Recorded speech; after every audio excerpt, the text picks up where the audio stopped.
আমরা এই যে আমাদের গ্রামগঞ্জ অংশ যেটা সেনবাগের কাশীপুর হাই স্কুল মাঠে আমরা একটা ইফতার মাহফিলে গেছি। সেখানে কিন্তু এখানকার আপনাদের অনেকেই জান নাই আমার মনে হয়, গেছেন কিনা আমি জানি না। আবার সেখানে গিয়ে দেখলাম এখানকার কেউ সেখানে জানে না। এটা একটা ভালো দিক, আবার এটা একটা খারাপ দিকও আছে। এখানে দলের মনোনয়ন দিবে কে বলেন তো?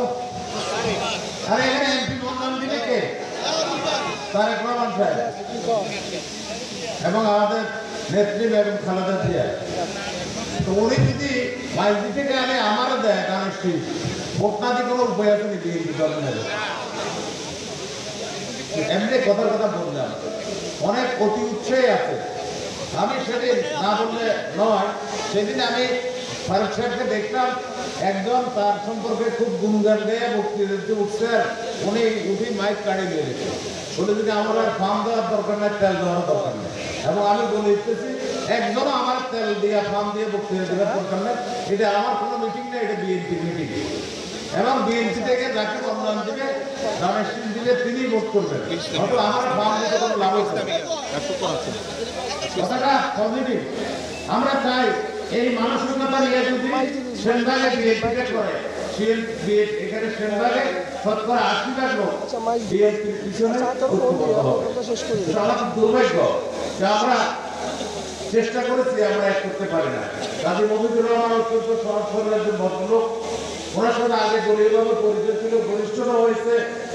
ওনাতে মক্কাতে গিয়ে ওনাতে যাওয়ার পরে উনি জোর করে ওনার ঘরে নিয়ে গেছে। সেই থেকে আরম্ভ করে এখন পর্যন্ত ওনার সাথে ধারাবাহিকভাবে সম্পর্ক বর্তমান আছে। একজন খাঁটি ভদ্রলোক, ইমানদার লোক এবং অতিথি পরায়ণ। তার অফিসে গেলে এই যে আন্দোলনের সময় বিগত লাস্ট আন্দোলন যেটা মিটিং হয়েছে আমাদের, সেদিন বোধ হয় ৩,০০০-৪,০০০ লোকের জন্য বিরিয়ানি খেয়েছে।